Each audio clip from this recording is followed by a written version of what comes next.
Good morning, students. In today's class, we are going to see the review of fields radiated by an antenna using duality and linear wire antenna, specifically infinitesimal dipole antenna. Duality. So these are the dual equations for electric current source J and magnetic current source M. So electric current source is represented as J not equal to 0 or M equal to 0. Correspondingly, the magnetic source is represented by J equal to 0 or M not equal to 0. So the first dual equation is del cross EA is equal to minus J omega mu HA, where EA is the electric field component corresponding to the electric vector potential A, and HA is the magnetic field component corresponding to the electric vector potential capital A. The corresponding equation is del cross HF is equal to J omega epsilon EF, where HF is the magnetic field component corresponding to the magnetic vector potential capital F, and EF is the electric field component due to the magnetic vector potential capital F. Del cross HA is equal to J plus J omega epsilon EA. Correspondingly, in magnetic source, it is minus del cross EF is equal to M plus J omega mu HF. In electric source, we have del square A plus K square A is equal to minus mu J, where we already know that K square is equal to omega square mu into epsilon. The corresponding expression in magnetic source is del square F plus K square F is equal to minus epsilon M. And in the previous class, we have derived the expression for the capital A, which is the electric vector potential, which is equal to mu by 4 pi triple volume integral J e power minus jk r by r into dv dash. Corresponding expression is magnetic vector potential represented by capital F given by epsilon by 4 pi triple volume integral m e power minus j r by r dv dash. HA is given by the formula 1 by mu del cross A, and EF is equal to minus 1 by epsilon del cross F. The last expression is for EA, which is minus J omega A minus J 1 by mu omega epsilon del into del dot E.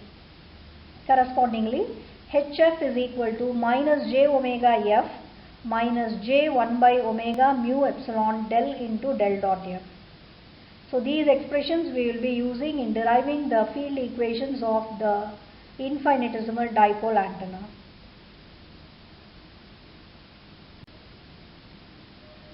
So this is the dual quantities for the electric J and the magnetic M current sources.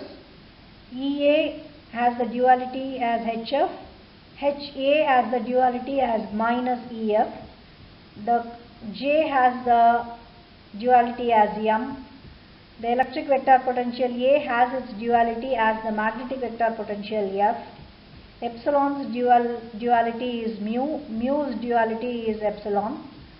So K will remain same in both the cases. The intrinsic impedance eta's duality is 1 by eta, and 1 by eta's duality is eta. Now we'll move on to the first topic of unit 2, which is the linear antenna. The wire antenna, which may be linear or curved, are the oldest, simplest and cheapest antenna used for many applications. It is named as dipole antenna. The types of the dipole antenna basically depends on the length of the antenna.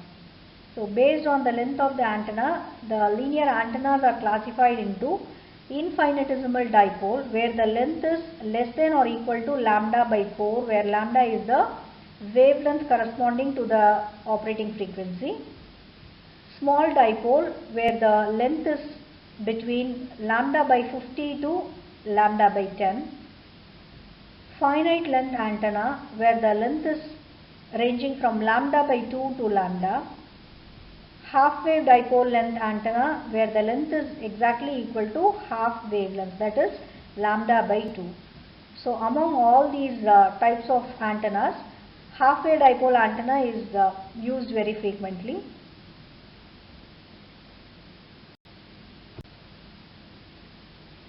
So infinitesimal dipole antenna, an infinitesimal linear wire where the length is very much less when compared to lambda, is positioned symmetrically at the origin of the coordinate system and oriented along the z direction as shown in the first figure.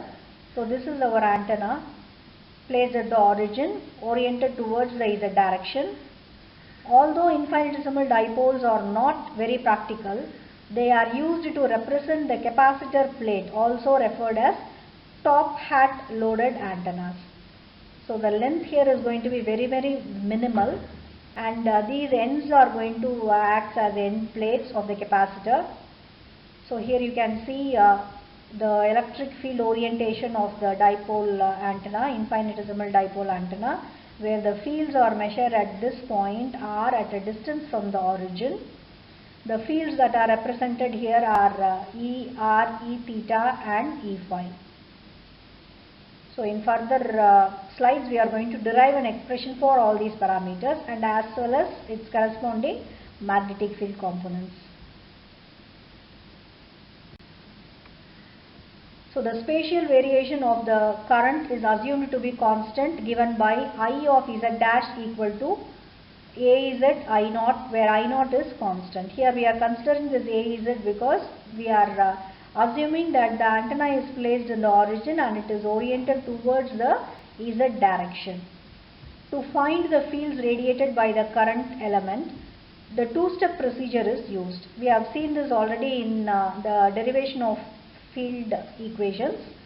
So the procedure used is, first we have to determine A and F, that is the electric vector potential and the magnetic vector potential. From that we have to calculate the electric field and the magnetic field represented by E and H.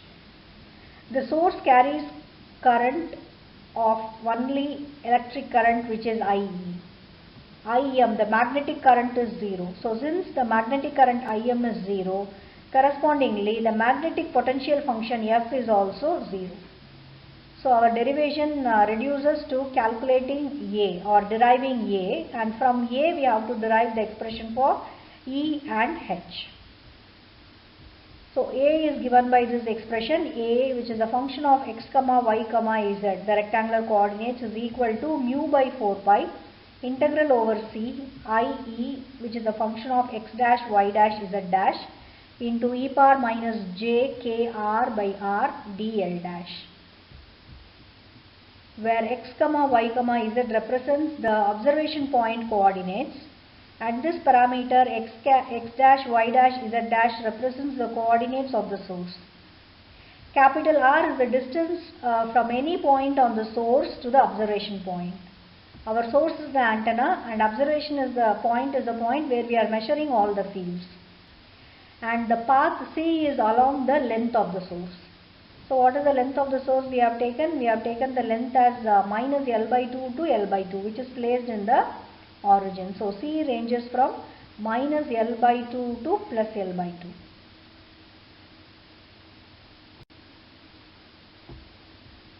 So the current, electric current I, which is a function of x dash y dash z dash, is equal to AZ into I naught.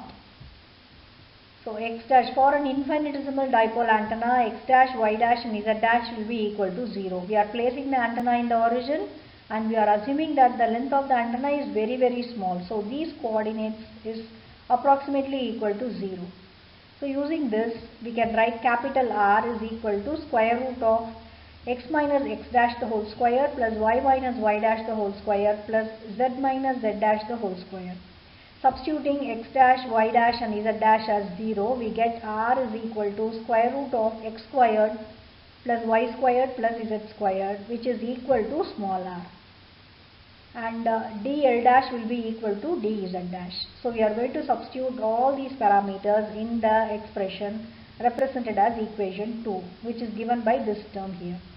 So A of x, y, z is equal to IE. What is IE? IE is replaced as AZ I naught. So we have AZ I naught, this mu by 4 pi and in the denominator here. So this is a constant, so we are taking outside the integral. So it is e power j k, this r is replaced as small r, and this denominator r is again replaced as small r here. Integral c ranges from minus L by 2 to L by 2. This dl is replaced as dz. So once we do the integration and substitute the limit, we get the expression for this vector potential A in rectangular coordinates as A is mu I naught L divided by 4 pi r e power minus j k r. The next step of the procedure is to find HA and EA with j equal to 0. So the transformation between the rectangular and the spherical components is given by this matrix form, which we already know it. So AR, A theta, A phi is equal to sin theta cos phi, sin theta sin phi, cos theta cos phi, cos theta sin phi minus sin theta minus sin phi cos phi 0, AX, AY and AZ. So in this we are relating a matrix form for rectangular coordinates and the spherical coordinates. So we are trying to find an expression for the spherical coordinates in terms of the rectangular coordinates AX, AY and AZ. I already told you that the antenna is oriented towards the Z direction. So the field variation will be available in AZ. So AX and AY is substituted as 0.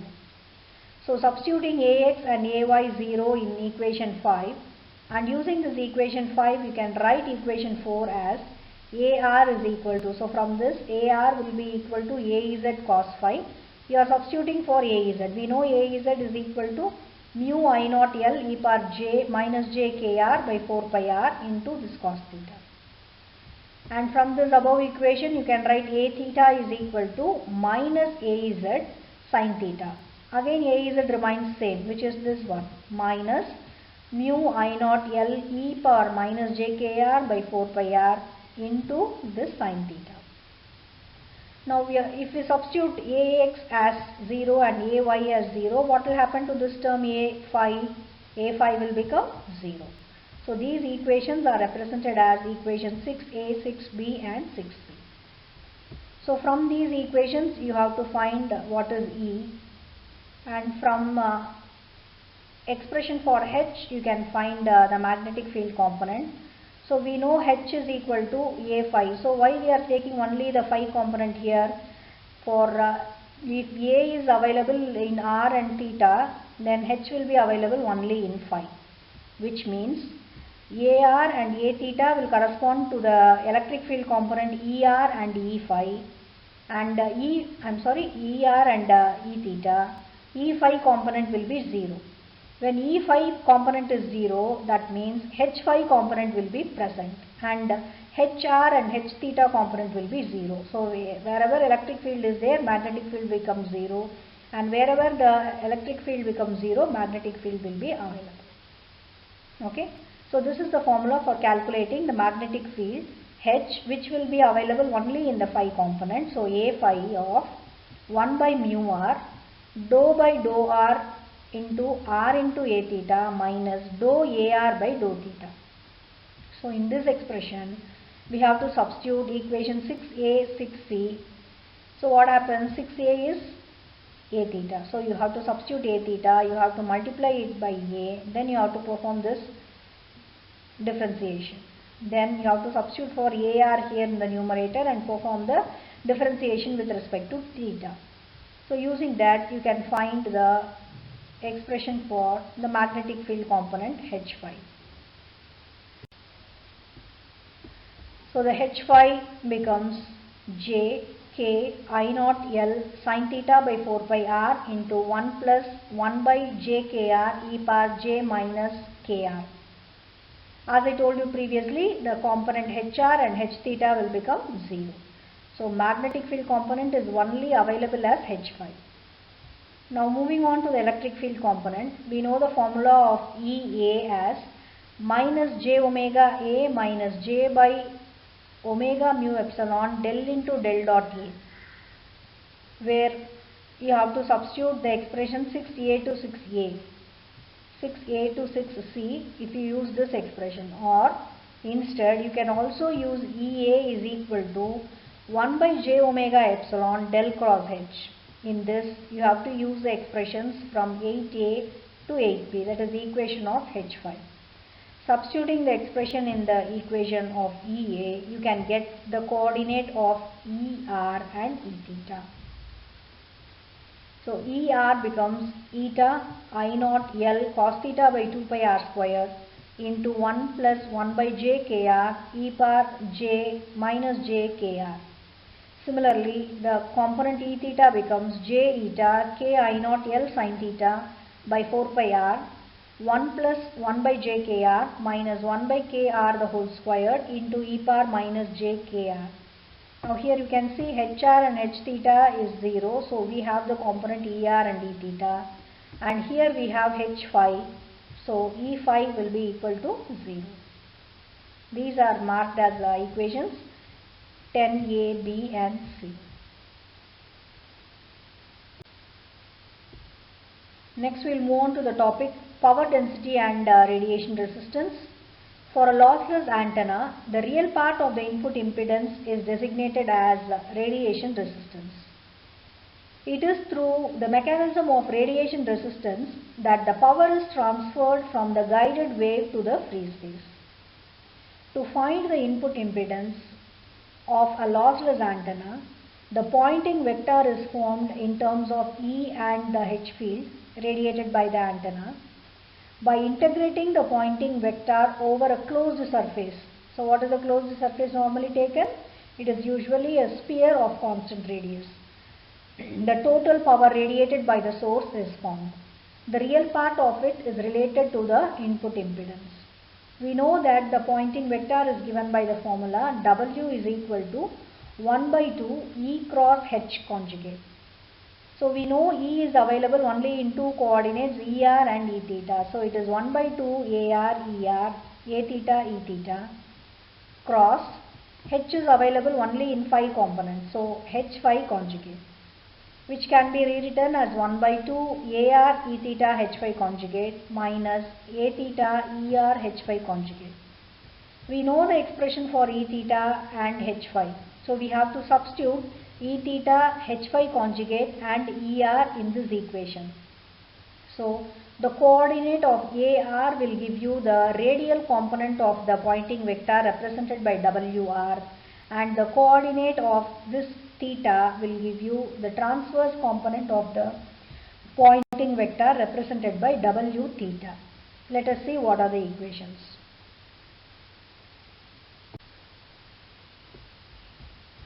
So the component of AR will give you WR, which is the radial component represented by WR. The expression becomes eta by 8 magnitude of I naught L by lambda the whole square sin square theta by r square into 1 minus j 1 by kr the whole cube. Similarly, the coefficient of the second term, that is A theta, will give you W theta, the transverse component.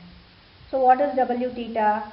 It is j eta k magnitude of I naught L the whole square cos theta sin theta divided by 16 pi square r cube into 1 plus 1 by kr the whole square.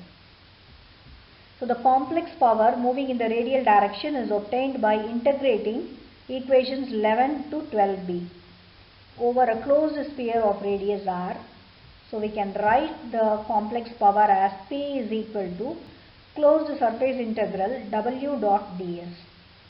So it is integral 0 to 2 pi integral 0 to pi AR WR plus A theta W theta into AR r square sin theta d theta d phi, which after substitution reduces to the formula eta by 4 pi eta pi by 3 I naught L by lambda the whole square into 1 minus j 1 by kr the whole cube.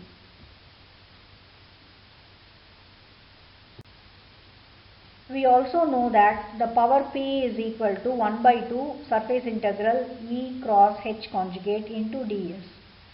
So this can also be equated to the same formula, which is eta into pi by 3 I naught L by lambda the whole square into 1 minus j 1 by kr the whole cube.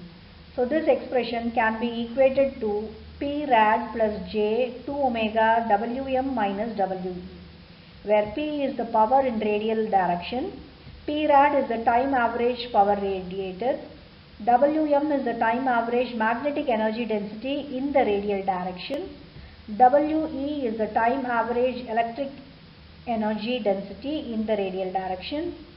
The parameter 2 omega Wm minus We, it is the time average imaginary, that is reactive power in the radial direction.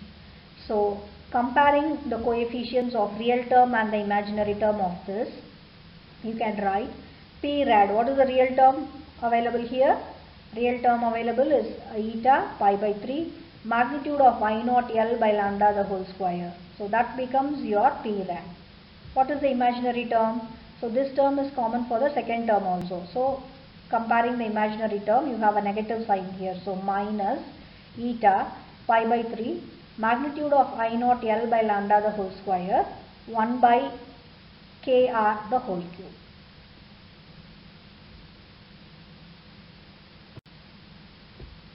So it is clear from this equation that when this term has to be negative, then the radial electric energy, which is represented by We, must be greater than the radial magnetic energy. So We should be larger when compared to Wm. Only then this term will be negative, right?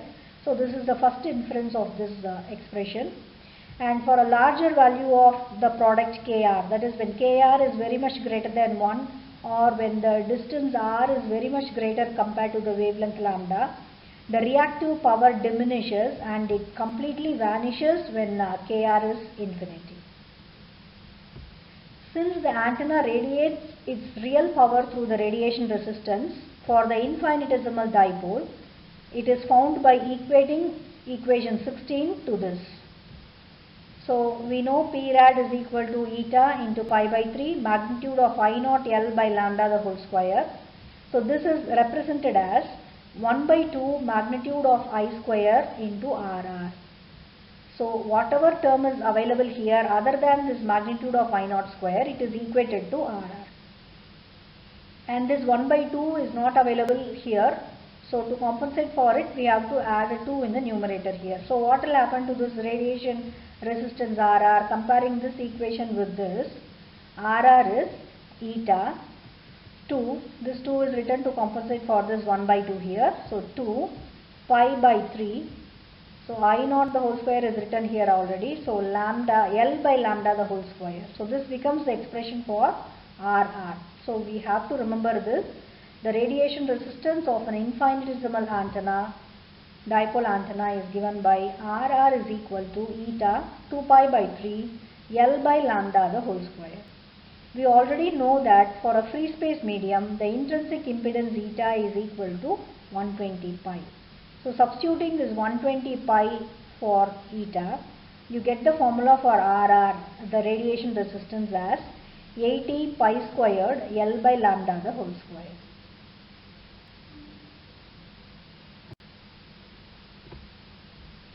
So using this formula, we can calculate what is the radiation resistance. So we will see a problem, small problem. So find the radiation resistance of an infinitesimal dipole whose overall length is L, which is given by lambda by 50. So we know the formula for Rr, which is 80 pi squared into L by lambda the whole square. Now instead of L here, we have to substitute L as lambda by 50. So what will happen? Lambda will get cancelled and the formula becomes 1 by 50 the whole square, whose answer is 0.316 ohms. So what is the inference from this formula?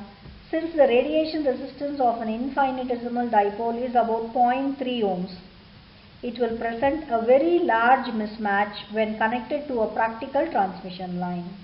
We know that the transmission line will have an impedance of either 50 ohms or 75 ohms in standard. So when this is connected to 0.3 ohms antenna, obviously there will be a lot of reflection efficiency and the overall efficiency will reduce. So we have to go for some matching network to use this infinitesimal dipole. to radiate the energy efficiently.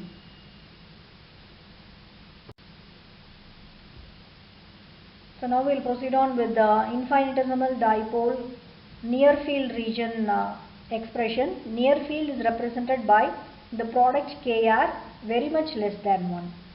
So when Kr is very much less than 1, the general expression which we have derived for Er E theta has to be considered. You have to neglect the first term and consider only the second term of the general expression. So Er will become minus j eta I naught L e power minus j kr by 2 pi k r cube cos theta, and e theta will approximately become minus j eta I naught L e power j kr by 4 pi k r cube sin theta. Three parameters will become 0, which we have already seen, which is E phi, HR and H theta equal to 0, and the magnetic field component H phi, considering the second term alone, will become I naught L e power minus j kr by 4 pi r square into sin theta. So all these equations is corresponding to kr is less than, very much less than 1, which we call as near field region. What is the observation from these equations? The electric field components Er and E theta are in time and they are in phase with each other. This is negative and this also is negative. What is the other inference? But the electric field component is in time but phase quadrature with the magnetic field component. So electric field is negative, magnetic field component is positive. So it is 90 degree out of phase with the electric field component is electric field 90 degree out of phase with the magnetic field component. So next is the intermediate field region. So intermediate field region is characterized by this parameter Kr is greater than 1. So when Kr is greater than 1, in the general expression you have to exclude the second term and you have to consider only the first term corresponding to 1. So what happens to Er? Er approximately becomes eta I naught L e power minus j kr by 2 pi r square cos theta, and E theta approximately becomes j eta k I naught L e power minus j kr by 4 pi r sin theta. E phi is equal to HR, H theta is equal to 0, and H phi approximately becomes j k I naught L e power minus j kr by 4 pi r into sin theta. So the total electric field is given by E is equal to Er plus E theta, or you can write magnitude of E is equal to square root of magnitude of Er the whole square plus magnitude of E theta the whole square. Finally, the infinitesimal dipole far field equation. Far field means Kr is very much greater than unity. So this expression has to be written from the previous expression, that is the intermediate region. In the intermediate region, we have Er with r square term available in the denominator. So here we can see Er will be smaller than E theta because Er is inversely proportional to r square, but E theta is inversely proportional to r. So E theta will be available as it is in the previous case, which is j eta k I naught L e power j minus j kr by 4 pi r sin theta. Er, since it is having an r square term in the denominator, it approximately becomes 0. And H phi will be same as the previous condition. So what is the final inference? At the far field region of an infinitesimal dipole, it has only two components, one electric field component and one magnetic field component. The electric field component is available in E theta and the magnetic field component is available as H phi, given by j k I naught L e power minus j kr by 4 pi r into sin theta.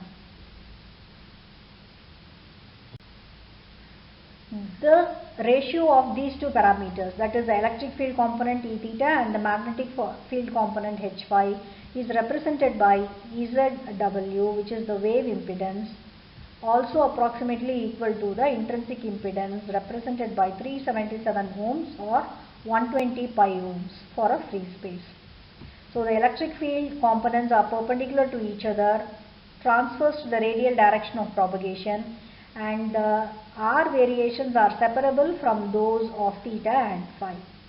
The shape of the pattern is not a function of radial distance r, and the fields form a TEM wave, that is a transverse electromagnetic wave, whose wave impedance is equal to the intrinsic impedance of the medium. Thank you.